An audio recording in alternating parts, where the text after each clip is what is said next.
untuk kita semua. Shalom Om Swastiastu. Segala puji bagi Tuhan yang telah memberikan dan juga nikmat yang tetap berkumpul pada acara webinar kali ini. Sebelum memasuki acara webinar kali ini, alangkah lebih baiknya kita mendengarkan lagu Indonesia Raya yang akan diputar oleh salah satu panitia webinar kali ini. Untuk lagunya dipersilakan.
Ya, terima kasih. Lanjut untuk perhatian untuk peserta webinar kali ini, alangkah lebih baiknya jika mic-nya dimatikan terlebih dahulu untuk kelancaran acara webinar ini.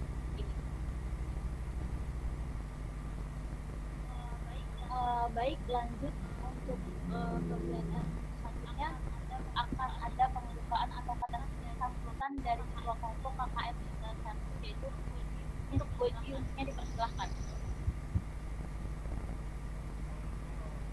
Assalamualaikum warahmatullahi wabarakatuh. Selamat siang. Ya, terima kasih kepada peserta webinar kelompok KKM 91. Webinar kami yang bertemakan ngobrol pariwisata di era new normal itu bertujuan agar di mana menekan jumlah angka penyebaran virus COVID-19 ini. Ya, mungkin webinar KKM kelompok 91 ini agak sedikit non formal ya, tapi tetap dalam kesopanan, tetap mematuhi aturan-aturan yang diadakan oleh KKM kelompok 91 ini. Mungkin itu saja yang bisa saya sampaikan. Terima kasih. Assalamualaikum warahmatullahi wabarakatuh. Waalaikumsalam warahmatullahi wabarakatuh. Terima kasih untuk saudara Goji atas sambutannya. Baik, sebelum acara webinar kali ini kita mulai, alangkah baiknya kita untuk berdoa terlebih dahulu. Berdoa dipersilakan.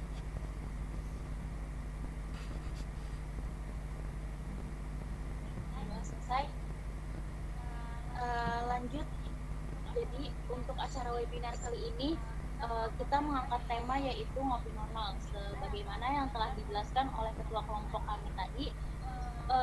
Webinar kali ini cukup berbeda dengan webinar-webinar yang telah dilakukan sebelumnya. Kita di sini lebih ke acara diskusi santai dengan pemateri-pemateri yang luar biasa dan cukup hebat. Dan untuk kegiatan kali ini, acara webinar kali ini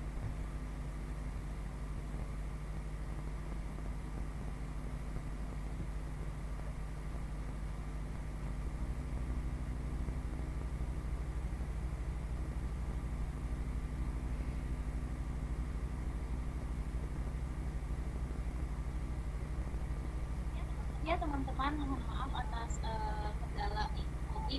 Jadi walaupun di tengah pandemi ini yang mungkin menurut banyak orang adalah sebuah hambatan, tapi di satu sisi kita dituntut untuk tetap produktif. Nah, maka dari itu kami dari kelompok KKM 91 mengadakan acara webinar ini yang diharapkan akan memberikan sedikitnya informasi terkait pariwisata di era new normal. Nah, untuk lebih jelasnya, kita akan mulai webinar kali ini. Baik teman-teman, untuk mempersingkat waktu, alangkah lebih baiknya kita akan ke sesi selanjutnya, yaitu ada pemaparan materi dan perkenalan pemateri pertama. Baik, Pak Musri. Oke. Baik, terima kasih Pak Musri. Tempat dan waktu dipersilahkan.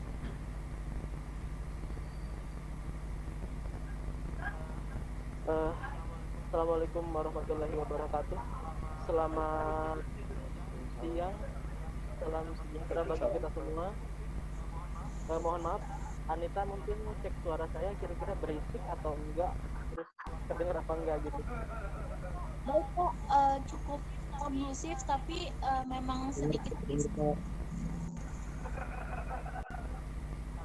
Kalau misalkan nggak kondusif nanti kasih tahu aja ya, maksudnya Ya, di-cut aja nggak apa-apa. Ya. Baik teman-teman semua, sebelumnya mari kita panjatkan puji serta syukur kita kepada Tuhan Yang Maha Esa, oleh karenanya kita masih dapat bisa berkumpul di acara webinar kali ini. Shalawat serta salam tetap tercurah pada Nabi besar kita Muhammad SAW. Sampai dengan saat ini kita masih bisa menikmati kehidupan yang berbahagia dengan penuh ilmu ya. Oke, mungkin langsung saja.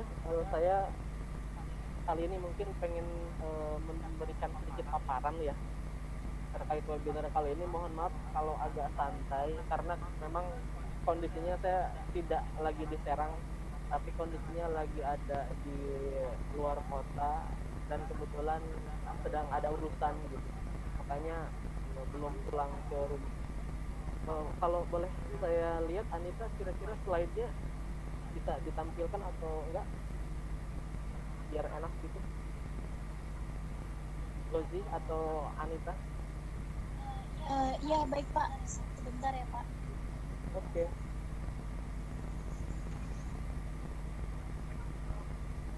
Jadi memang sebenarnya sambil slide nanti ditampilkan, teman-teman mungkin karena tema kita ngopi ya, ngobrol agak santai, jadi saya memang santai juga. Beda dengan acara-acara yang sebelumnya, mungkin di beberapa webinar saya cenderung lebih formal ya. Ada beberapa webinar yang saya ikuti dan saya formal. Tapi sekarang karena kondisi kita ngopi, ngobrol santai, dengan pemateri kedua juga dari Duta ya kan, sangat bagus sekali lah, sangat apresiasi sekali juga buat pemateri kita nanti yang kedua. Mungkin sambil menunggu slide, saya mengucapkan terima kasih kepada semua teman-teman peserta KKM kelompok 91 yang telah bisa eksis ya sampai KKM mau berakhir gitu ya. Semoga tetap semangat teman-teman. Apresiasi juga saya kepada ketua mungkin ya, kepada ketua kelompok dan kepada wakil dan teman-teman.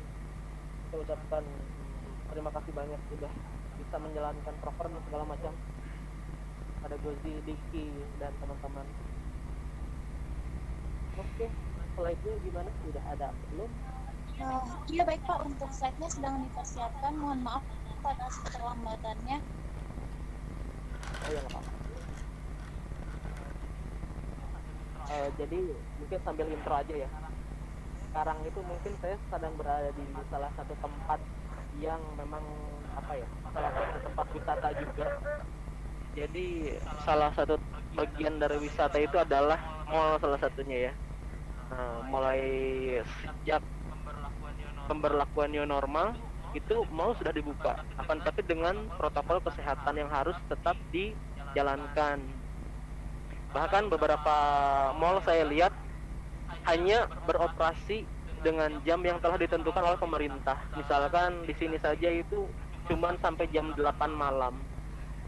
Kemudian di Serang, di Cilegon, di Tangerang ya, beberapa mall itu cuma sampai jam 8 malam kalau saya lihat.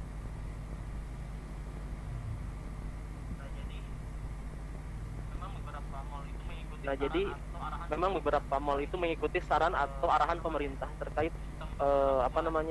sistem pemberlakuan jam ya. Yang saya garis bawahi itu jam pemberlakuan, kemudian nggak semuanya buka juga, kayak bioskop segala macam itu tidak buka gitu. Kalau pariwisata yang kasat mata seperti pantai, kemudian kalau saya ngeliat sih pantai mungkin ya, itu udah buka. Bahkan di daerah Anyer itu sangat, ya kalau saya main ke sana, jujur aja ya, kita mungkin main ke sana juga, itu ya sudah bisa dibilang normal. Beberapa mungkin mengindahkan peraturan pemerintah ya, itu yang saya lihat di lapangan sih. Oke, karena slide udah ada, mungkin kita lihat slide aja ya. Mungkin saya minta tolong kepada Basaria Elida ya, saya minta tolong. Jadi webinar KKM tematik kelompok 91 ini tentang ngopi normal, ngobrolin pariwisata di era new normal itu ya. Kebetulan saya ditunjuk oleh ketua dan teman-teman untuk memberikan obrolan singkat yang saya lihat di sekitar saya seperti itu. Oke, mungkin next slide selanjutnya mungkin sedikit ya. Jadi ada biodata singkat biar teman-teman mungkin ini siapa gitu, kok santai sekali.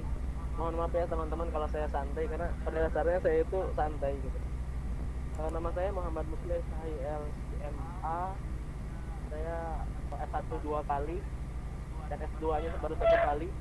Kebetulan saya masih belum S3, semoga aja tepatnya bisa S3. Pekerjaan saya dosen tetap di Fakultas Hukum Untirta. Saya jabatan dulu saya anggota Geojus Penjaminan Mutu di Fakultas Hukum Untirta. Saat ini saya menjadi sekretaris bidang hukum perdata Fakultas Hukum Untirta. Mungkin kalau teman-teman yang di bidang perdata khususnya ya di Fakultas Hukum itu mungkin ketemu saya saat ujian proposal, seminar proposal, ujian skripsi, sampai mengesahkan kelulusan gitu, sampai SH kayak gitu. Itu mungkin yang bidang perdata di Fakultas Hukum itu ketemu saya biasanya. Saya S1 S2 di UIN Jakarta sih waktu saya kuliah ya. Mungkin itu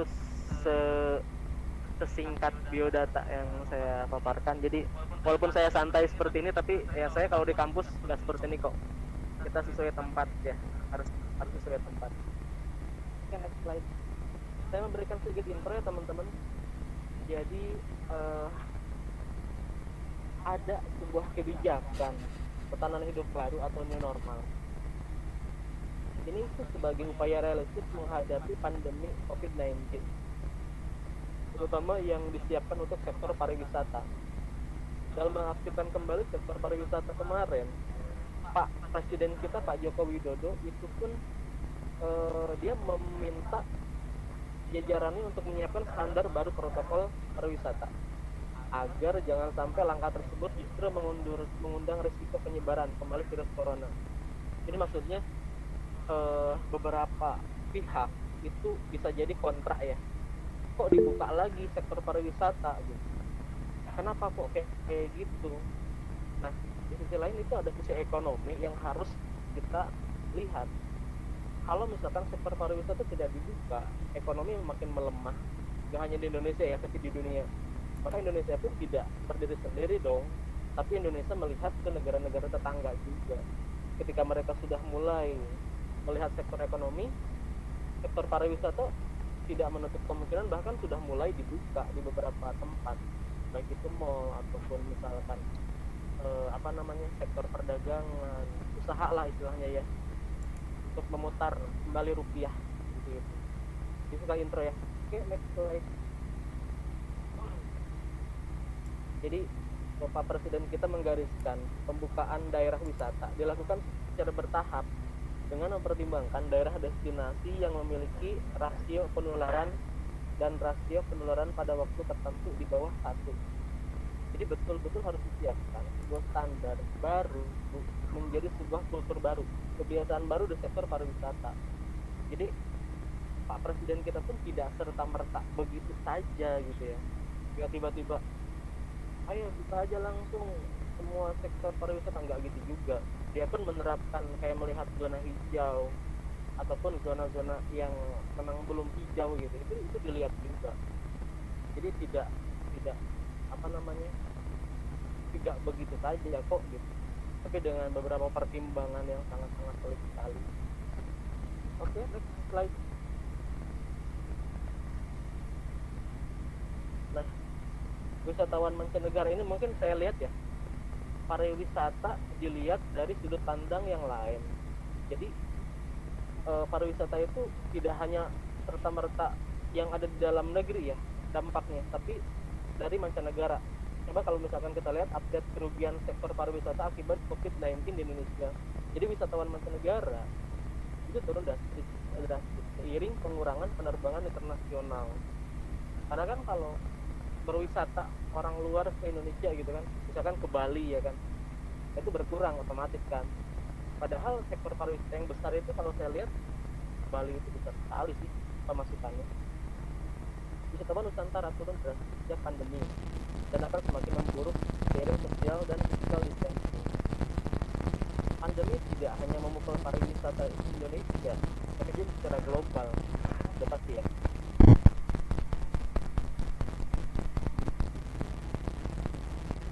Di berbagai belahan dunia, usaha perhotelan, jasa penerbangan, angkutan darat, laut mencatat penurunan yang tajam.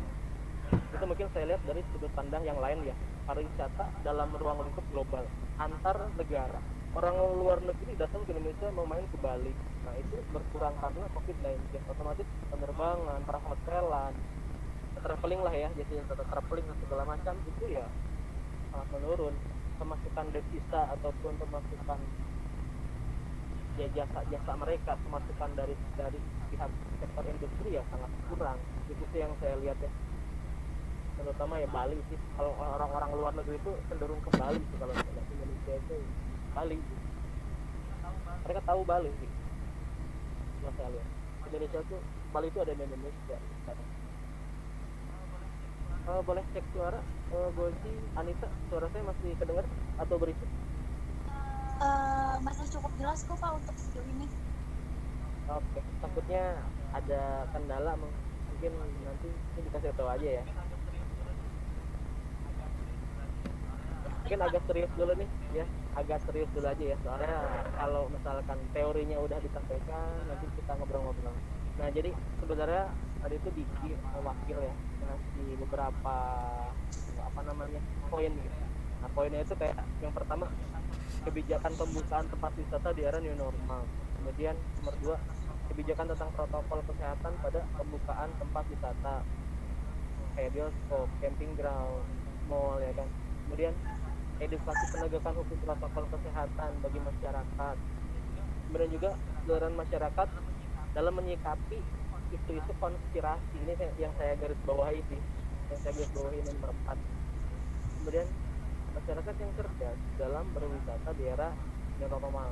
Otomatis lah istilahnya, siapa sih yang nggak mau buat berwisata gitu kan, diem di rumah kayak jamuran kayak gitu istilahnya kan, pengen main keluar katanya. Nah, itu ada beberapa apa namanya solusi bijak bagi masyarakat cerdas gitu sih. Tapi kelima poin ini mungkin saya jawab tidak per poin ya, saya jawab secara umum aja. Nanti saya mencoba untuk menjelaskan yang saya lihat di sekitaran saya ya.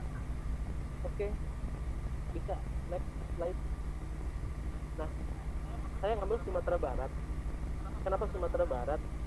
Jadi saya melihat ada nggak sih pemerintah gitu yang atau misalkan kayak perda, ada nggak sih perda yang mengatur tentang apa namanya cepat tanggap kebijakan dalam menyikapi COVID-19. Saya cenderung melihat Sumatera Barat sebagai salah satu contoh ya. Jadi nggak hanya Sumatera Barat kok, tapi saya melihat beberapa daerah Indonesia, tapi Sumatera Barat yang saya lihat lebih cepat tanggap gitu. Nah, kesiapan dari mereka itu terlihat dari SOP, protokol new normalnya. di mereka itu ada namanya Bukit Tinggi. Nah, dia tuh sektor pariwisatanya di Bukit Tinggi dan mereka menerapkan SOP terkait new normal ini. Oke, next slide dulu. Next slide. Kayak misalkan ya, Bapak punten mengganggu. Suaranya kurang begitu jelas, Pak. kurang begitu jelas ya. Khawatirkan teman tidak kurang begitu jelas mendengar. Oh ya, kalau sekarang gimana kira-kira? Cukup Masih jelas. atau cukup jelas ya? Karena kebetulan saya lagi di luar, saya pakai masker gitu. Kalau mau buka masker kayaknya takutnya gitu mau nerangin tentang apa namanya tips-tips preventif COVID-19, tapi pemateri sendiri melepaskan masker, takutnya kayak gitu ya. Jadi saya pakai masker, maaf. Ya, baik Pak. Makasih Anita. Oke. Nah, Kepala Dinas Pariwisata, saya lanjut ya. Yang di Sumbar itu mengungkapkan bahwa protokol new normal pariwisata dapat dijadikan panduan bagi kabupaten atau kota di Sumbar. Setelah masa pembatasan sosial berskala besar atau PSBB. Karena mau tidak mau, setelah PSBB, kabupaten atau kota di Sumbar maka masuk new normal. Sehingga harus ada panduan SOP yang baru dong gitu. Karena mungkin kalau bagi orang hukum gini ya, hukum itu ada atau diperbaharui itu ketika ada tindakan manusia yang aneh, sehingga tindakan manusia yang aneh ini membutuhkan hukum yang baru gitu. Hukum berkembang karena tindakan manusia semakin banyak yang baru. Hukum itu mengikuti situasi dan kondisi masyarakat kayak gitu. Corona itu kan bisa dibilang penyakit baru, akan tetapi ya sudah ada yang sebelumnya kan kayak flu burung atau apa gitu. Nah, hukum itu mengikuti itu kalau saya lihat ya. Oke. Bentar ya, ada nih yang saya garis bawahi, ada program Cleanliness, Healthy, and Safety. Jadi ada CHS ya. Nah, perda mengenai CHS ini itu yang memang diperhatikan oleh pemerintah pemerintah di Sumbar lah kayak gitu ya, di Sumatera Barat. Oke, next slide. Kita lanjut ya. SOP tersebut ditujukan untuk 6 usaha pariwisata seperti daya tarik wisata unggulan, penyediaan jasa akomodasi, jasa makanan, jasa transportasi wisata, jasa perjalanan wisata, dan jasa pramu wisata. Nah, di SOP ini ada kriteria objek, perlakuan pengunjung di objek wisata, dan kriteria pengelolaan objek. Mungkin yang saya garis bawahi ya, kita berbicara pariwisata itu tidak akan jauh kok gitu, ke wisata unggulan, tempat wisata yang banyak sekali orang datengin ya. Kemudian penyedia jasa akomodasi itu otomatis kan, jasa makanan kayak restoran ya kan, jasa transportasi pariwisata kayak tour travel atau misalkan kayak mobil-mobil rental penyedia, biasanya kan itu berpengaruh besar tuh. Perjalanan wisata, jasa pramu wisata, terutama hotel sih ya, biasanya hotel kalau wisata itu sangat berpengaruh. Oke, next slide.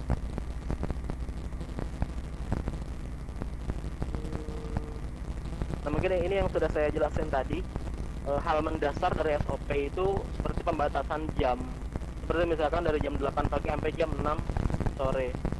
Itu yang saya garis bawahi sih dari sini. Oke, next slide.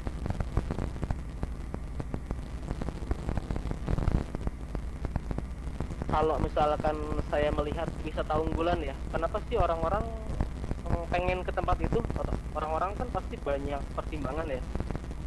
Nah, misalkan ada keunikan, ada keindahan, ada nilai berskala provinsi. Tapi di balik semua itu, kalau saya lihat pariwisata unggulan atau tempat yang paling banyak didatengin orang itu yang booming di Instagram ya kan. Yang ketika kenapa sih orang-orang tuh kok pada update di tempat ini gitu. Kenapa sih orang-orang tuh pada update, misalkan ada tuh di Anyer yang arah-arah Labuan, hotel baru namanya Novus Jiva ya kalau nggak salah. Kenapa sih ke orang-orang pada update di Novus gitu? Saya juga mau dong ke sana. Nah, saya sih ngelihat cenderung kalau wisata unggulan tuh kayak gitu ya, orang-orang update di Instagram kok pada di situ semua. Nah, jadi dia ngikut gitu ke tempat itu. Itu yang saya lihat sih. Ada hotel baru di sana dan itu bagus banget gitu. Yang update sekarang ya. Kalau daerah Anyer. Itu mungkin tentang wisata unggulan ya. Oke, next slide. Panduan SOP untuk jadi masukan atau tindak lanjut dan penyebaran nantinya oleh kabupaten atau kota. Oke, next slide aja. Mungkin ini karena waktu juga ya, ini udah 14.28, lumayan juga. Ada teori konspirasi ya yang sangat booming. Mungkin teman-teman yang baru yang baru ada di berita kemarin itu kayak Anji, dia itu mewawancarai seorang yang katanya dokter, panggilannya dok, tapi nggak tahu dokter atau enggak, yang katanya dia itu menemukan antivirus COVID-19. Itu sih yang sangat yang lagi booming kemarin. Kemudian Deddy Corbuzier juga ada mengungkapkan tentang antivirus segala macam lah. Mungkin teman-teman lebih tahu mengenai itu. Tapi yang jelas si dok tadi tuh yang jadi masalah. Berlanjut dari teori konspirasi. Jadi sebelum masuk ke COVID ya, teori konspirasi yang saya sering bahas di kelas waktu perkuliahan. Saya masih ingat ya waktu itu, saya kan kalau habis ngajar mata kuliah apa gitu ya, kadang ada mahasiswa ada aja yang datang terus kayak ngobrol gitu segala macam. Nah, dia itu ngasih tahu sebuah buku ke saya. Pak, ini ada buku bagus nih tentang teori konspirasi. Terus saya nanya, itu maksudnya gimana, jelasin dong, saya pengen tahu gitu ya. Walaupun saya sebenarnya udah sedikitnya tahu. Dia bilang, tahu nggak Pak, beberapa miliarder atau orang-orang kaya di dunia dari tiap negara itu berkumpul. Mereka itu bikin sebuah serikat perkumpulan yang orang-orang tuh nggak tahu gitu kalau ada perkumpulan itu. Untuk apa sih? Mereka itu pengen menjadi lebih kaya gitu. Jadi maksudnya yang kaya itu jadi tetap kaya gitu. Pengen menguasai dunia dari segala sisi sih kalau yang saya lihat. Terutama dari sisi ekonomi ya, karena kan kekayaan. Dia bisa berbagai cara ngebuat supaya mereka itu makin kaya dan gak mau orang lain melebihi kekayaan mereka. Nah, salah satu yang saya garis bawahi, COVID-19 ini adalah buatan dari antek-antek mereka gitu, dari orang-orang yang tergabung dalam serikat ini. Itu anggotanya dari berbagai negara di dunia katanya ya. Tetapi saya tidak sepenuhnya percaya, ini hanya sebatas pemaparan aja ya. Jadi kalau saya memberikan materi, nggak ada pro, nggak ada kontra, saya hanya sebatas memaparkan saja apa yang ada di fenomena di masa ini. Nah, COVID-19 ini adalah buatan dari manusia. Itu mungkin yang penting dari teori konspirasi ini ya. Nah, berlanjut dari hal tersebut ada 4 teori. Yang pertama itu virus corona merupakan senjata biologis. Nah, ada sebuah kampanye ya kan, kampanye yang sengaja disebarkan ke publik untuk menciptakan ketakutan, atau dalam istilah ini ada tuh, dibaca aja, fear mongering namanya. Saya nggak bisa bacanya, yang jelas ketakutan lah, fear ya. Sehingga dalam teori ini diartikan bahwa virus corona ini sengaja diciptakan untuk perang medis atau sarana untuk mengendalikan populasi dunia. Populasi dunia itu kan jumlah masyarakat sekian gitu yang ada di dunia. COVID-19 itu hampir berapa persen gitu ya, membuat penduduk dunia itu berapa persen berkurang karena COVID-19. Itu mungkin bisa sukses ya kan si corona ini, kalau dilihat dari teori yang pertama ini. Next slide boleh. Nah, yang kedua itu yang saya lihat Bill Gates ya. Bill Gates itu melacak manusia katanya. Jadi teman-teman nanti bisa cek lagi sendiri. Jadi merupakan teori yang diklaim telah direncanakan untuk keuntungan Gates sendiri. Orang-orang berasumsi bahwa ketika vaksin akhirnya telah ditemukan, maka Gates akan menyuntikannya untuk melacak tubuh semua orang. Hal ini kenapa? Karena dikenakan sangat bertepatan dengan pidato yang pernah disampaikan oleh Gates pada 2015 lalu, bahwa virus mematikan lebih dapat membunuh jutaan orang ketimbang perang. Perang mungkin pada masa Hitler ya, saya lihat sangat banyak sekali korban. Tetapi corona itu korbannya lebih banyak lagi. Bapak, maaf Anita potong sebentar. Boleh? Ya. Karena cuaca yang sedang buruk Pak di beberapa tempat, ini juga di Anita sendiri lagi hujan, jadi suaranya tidak begitu terdengar jelas Pak. Begitu? Iya, dan Anita ingin memberitahu terkait waktu presentasi Bapak kurang lebih 3 menit lagi Pak. Oh gitu. Oke, mungkin nanti enakan ngobrol ya, biar lebih enak. Iya Pak. Oke, mungkin next slide aja teman-teman. Next slide lagi. Ini ada yang ketiga, menara sel 5G. Next slide aja, nggak apa-apa. Ini.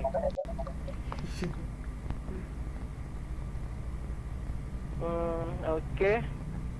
Mungkin yang saya garis bawahi ya, COVID-19 akan mengantarkan pada tata dunia baru, gitu. Mungkin kembali ke yang tadi sih yang udah saya jelaskan. Jadi COVID-19 ini pengen ngebuat dunia yang baru gitu ya, menurut teori konspirasi. Tapi yang jelas yang saya garis bawahi, teman-teman atau masyarakat sepatutnya tidak harus percaya dengan ini. Yang harus kita percaya sekarang adalah gimana caranya kita buat menjalani hidup agar bisa terhindar dari COVID-19 gitu ya, dari dalam diri sendiri, keluarga, dan lingkungan.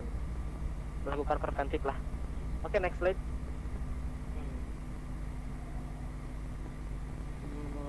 Mungkin ini kata-kata terakhir ya buat acara webinar dari saya pribadi. Jadi Presiden Jokowi sendiri itu telah menurunkan TNI, Polri segala macam gitu untuk melakukan sosialisasi terkait preventif atau pencegahan dari COVID-19 ini.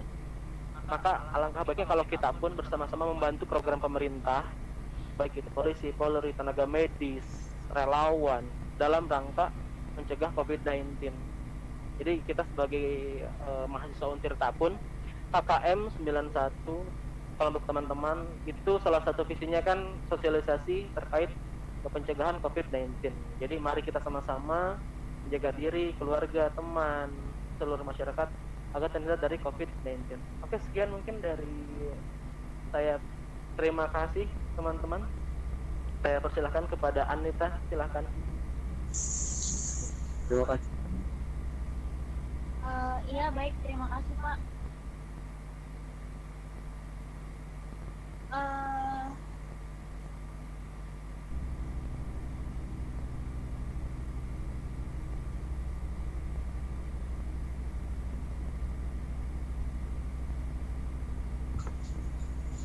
Ya, mungkin cukup jelas tadi pemaparan yang sudah diberikan oleh pemateri pertama. Mohon maaf kalau misalnya suara Anita kurang jelas karena di sini lagi hujan juga.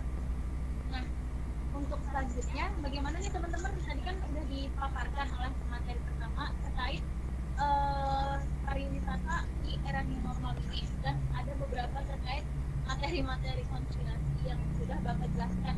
Ya. Nah,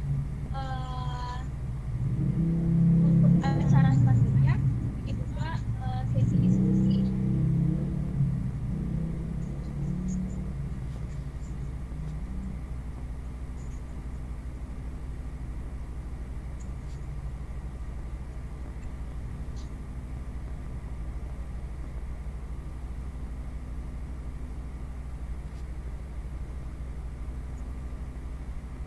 Ya, karena tadi sudah dijelaskan oleh materi pertama terkait materi yang luar biasa sekali di tengah era pandemi seperti ini.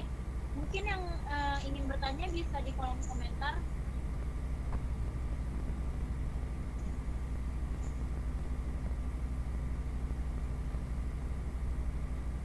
Kita setelah pemaparan materi tadi, kita sambil diskusi santai kembali ya Pak, karena mengingat tadi waktunya cukup terbatas, kita alihkan ke diskusi santai saja.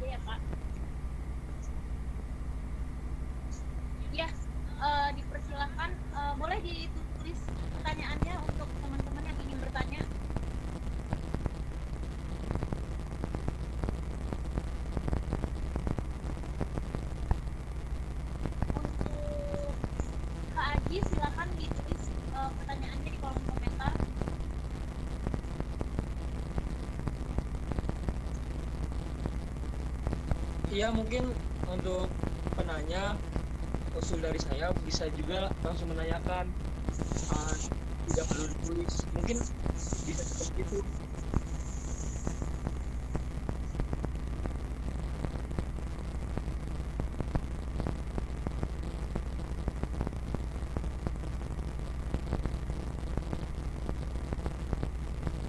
Halo.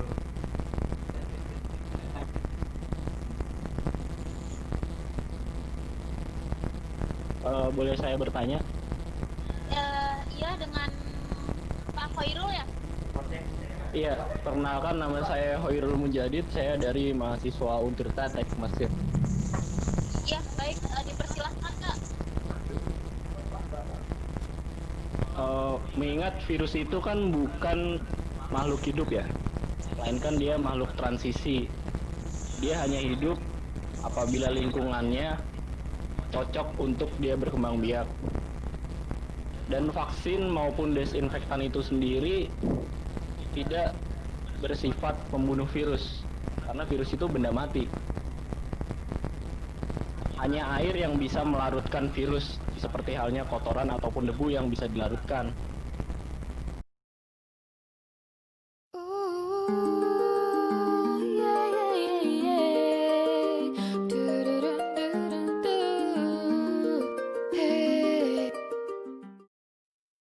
Assalamualaikum. Apakah suara saya terdengar jelas? Halo teman-teman semua, apakah suara saya kedengaran?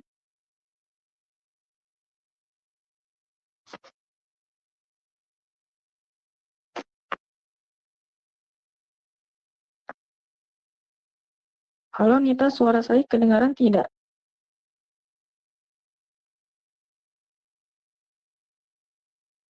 Halo? Semuanya bisa dengar suara saya tidak? Ya Kak, iya suaranya terdengar Kak, terdengar jelas. Ya Kak, suaranya bisa didengar Kak.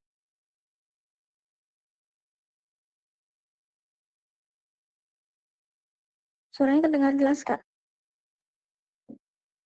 Oke, kalau suara saya terdengar jelas, kalau begitu saya perkenalkan diri dulu aja ya. Nah, saya Diah Ayu Puspita. Saya itu non Kabupaten Serang tahun 2018. Sebenarnya saya itu udah lengser, tapi maaf ya infonya yang dikasih masih belum update. Nanti dikasih infonya yang terupdate lagi ya untuk saya. Nanti saya kasih info yang paling terupdate. Nah, di sini mungkin kita sistemnya ngobrol-ngobrol santai aja ya, supaya lebih enak. Kan temanya juga ngopi. Ngobrol santai, ngobrolin wisata di era new normal. Paling saya nyampein materinya sedikit-sedikit aja ya. Kalau begitu, coba Anita atau panitia tampilin materinya dulu. Saya ingin menjelaskan sebentar.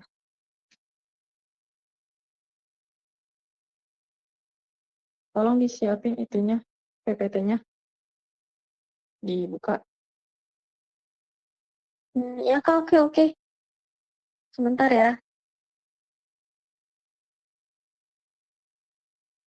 Sebentar saya buka dulu filenya.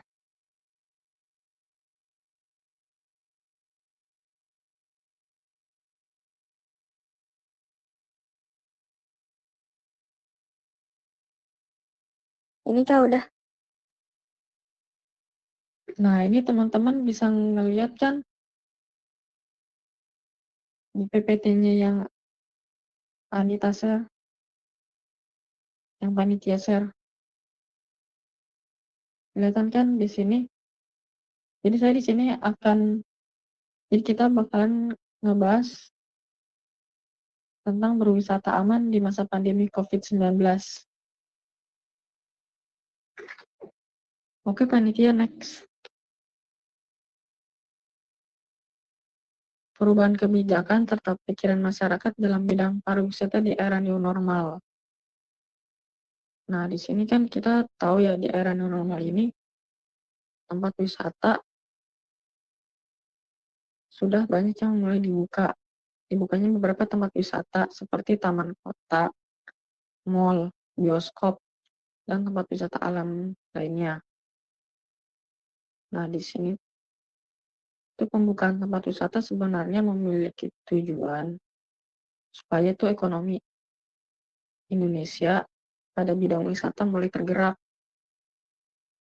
Karena sudah tidak bisa kita elakkan bahwa ekonomi di Indonesia ini sudah dalam keadaan bisa kita katakan cukup kewalahan ya. Nah, makanya itu sektor-sektor wisata ini dibuka dengan tujuan untuk menjalankan ekonomi Indonesia di bidang wisata. Nah, sebenarnya tadi ini juga udah banyak dijelasin ya sama pemateri yang sebelumnya. Kita lanjut ke poin 2 aja di sini. Pikiran masyarakat mengenai pelonggaran kebijakan pada kegiatan berwisata. Nah, pikiran masyarakat tuh gimana? Kalau yang sejujurnya yang saya lihat nih, masyarakat itu sebenarnya mengenai pelonggaran kebijakan untuk membuka tempat berwisata ini banyak yang pro dan juga banyak yang kontra.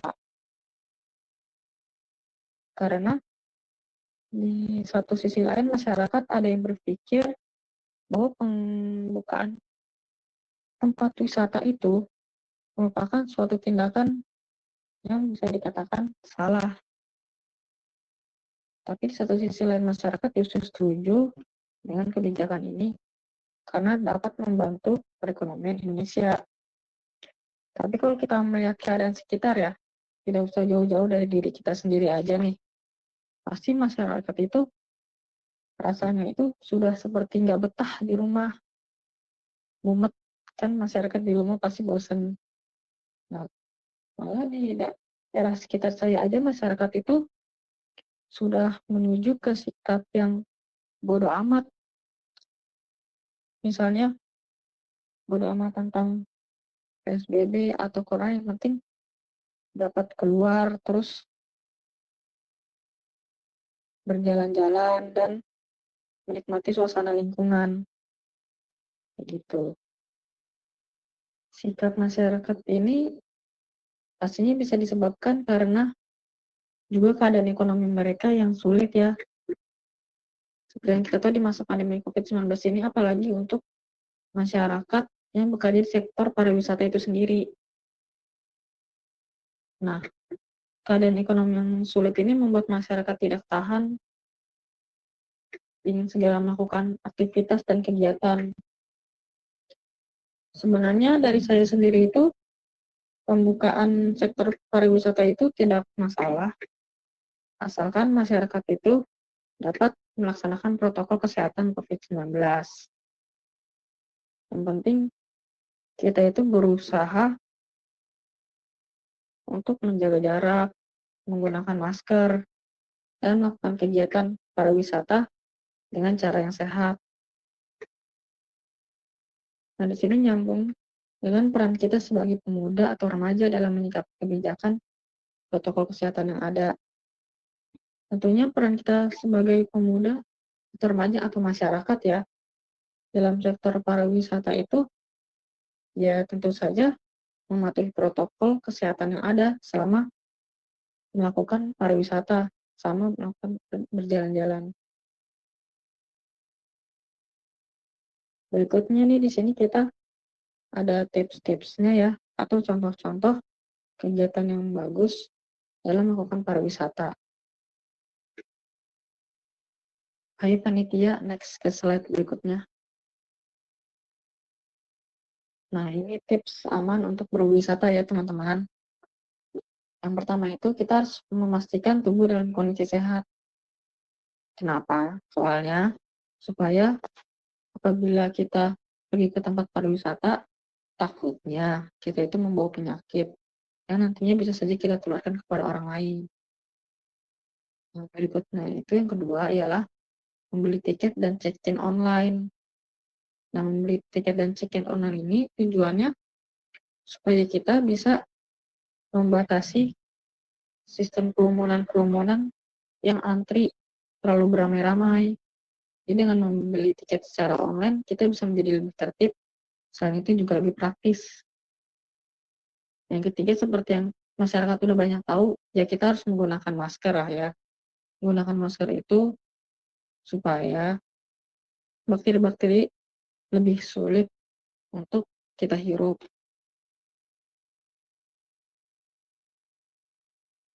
Nah, menggunakan masker sendiri itu juga sebenarnya tidak menjamin kita terbebas dari virus, tapi setidaknya berfungsi untuk meminimalisir.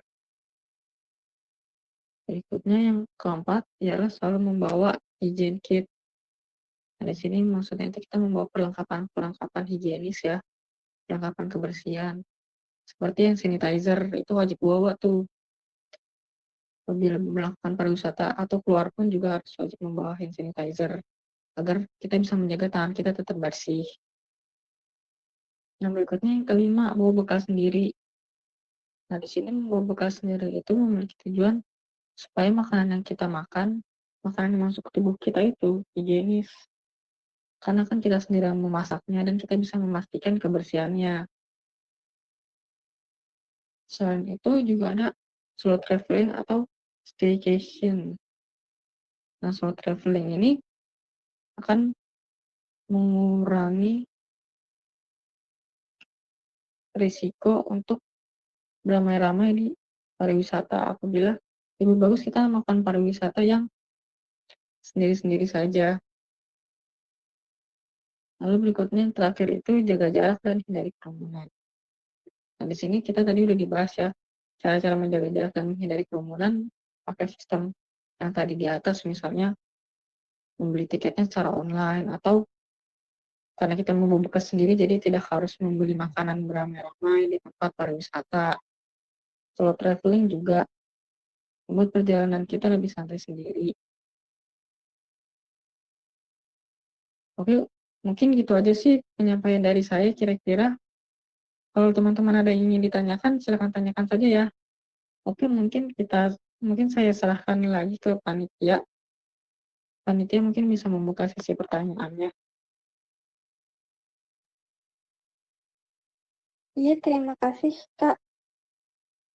Oke, teman-teman, mungkin itu pemaparannya dari pemateri kedua. Ya udah, berikutnya kita buka sesi pertanyaan ya.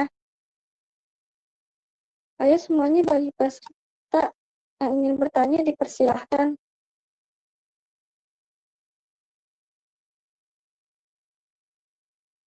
Langsung bilang di kolom komentar aja ya, atau langsung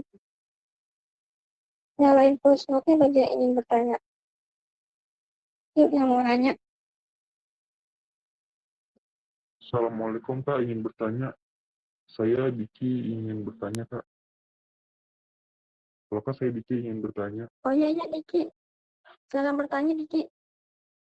Oke, jadi pertanyaan saya, kan selama masa pandemi COVID-19 ini, atau new normal ini kan, masyarakat atau pemuda, apalagi pemuda biasanya kan, suka terdapat rasa bosan gitu Kak di rumah. Pasti ada.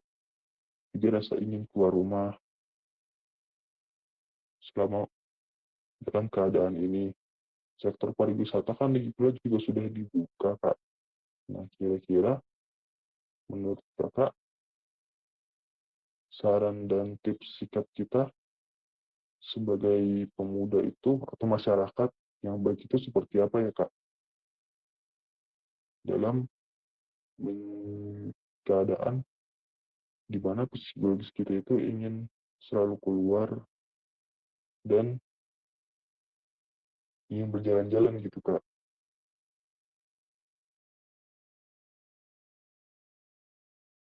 Oke, ya terima kasih Diki untuk pertanyaannya. Nah, mungkin apakah ada lagi yang ingin bertanya? Oh ya, Kak Dia, ini kita mau langsung dijawab saja atau nunggu penanya lain lagi? Kita tunggu penanya lain lagi ya. Sepertinya nggak ada yang ingin bertanya lagi, Kak. Apakah mau langsung dijawab saja, Kak Dia?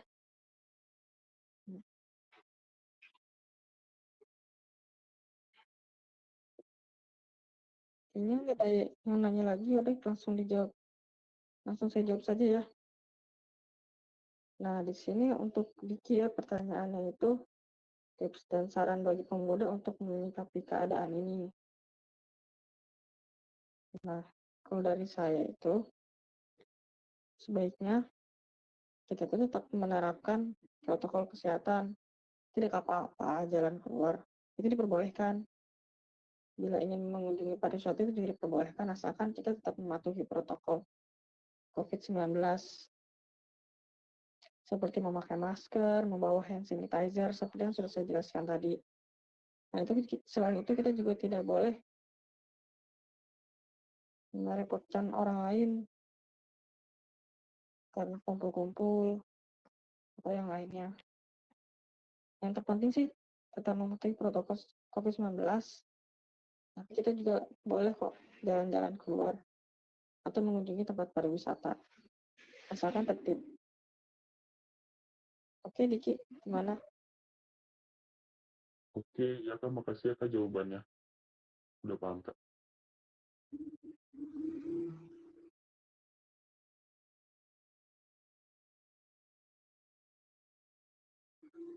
Ya kalau begitu apakah ada yang mau bertanya lagi? Jadi bagi yang mau nanya silakan ditanya.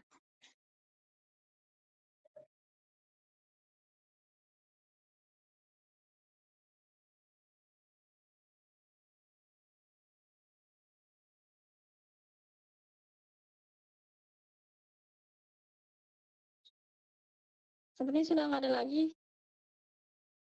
Kalau gitu untuk mumpung mengingat durasi, saya akhiri saja ya. Saya tutup saja. Terima kasih bagi yang sudah hadir ke acara kami ini, webinar kali ini. Saya mohon maaf apabila ada salah kata atau yang kurang berkenan. Wassalamualaikum warahmatullahi wabarakatuh.